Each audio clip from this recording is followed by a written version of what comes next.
volte cercherà la corda. Don Tony Jet ha corso molto bene l'ultima e Dinamo Daghi di categoria mi sembra un filo meglio di questi, potrebbe essere una quota interessante quella di Dinamo Daghi che alla fine, viste le quote, è la mia scelta.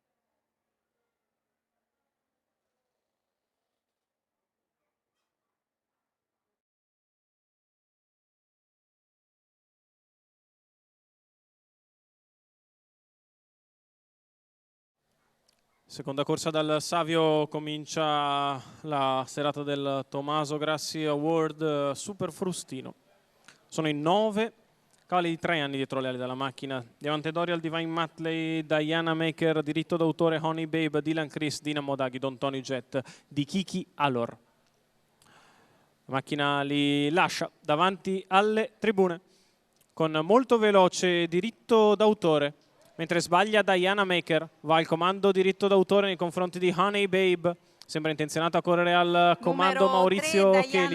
Diamante Dorial che serra sotto, così Honey Babe rimane di fuori. Deve cercare posto in terza posizione avanti a Dylan Chris. All'esterno Divine Matley che va a ripiegare in quinta posizione alle spalle di Dylan Chris, mentre risale all'esterno Dinamo Daghi, trova però l'anticipo di Dylan Chris che va allo scoperto. I primi 400 metri da parte del battistrada diritto d'autore se ne vanno in 31. Maurizio Cheli con l'allievo di Maurizio Visco al comando, Dylan Chris con Manuel Pistone di fuori. La seconda pariglia esterna per Dinamo Daghi con Marco Stefani allo steccato. Diamante Dorial precede Honey Babe, poi Don Tony Jet che va a fare la terza pariglia esterna trascinandosi di Kiki Alor. Siamo al passaggio a metà gara con diritto d'autore che prosegue in vantaggio 1-1-7 per i primi 800 metri di corsa. Di fuori si impegna sempre Dylan Chris. Diamante Dorial allo steccato, Dinamo Daghi in pariglia, chiudendo alla corda Honey Babe. Poi ancora Don Tony Jet quando siamo al chilometro che il leader passa in 1.17.3.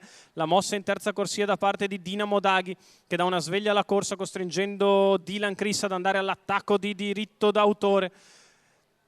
Manuel Pistone che attacca con decisione all'esterno, Dylan Chris che tende a passare nei confronti di diritto d'autore, poi Dinamo Daghi nelle sue tracce.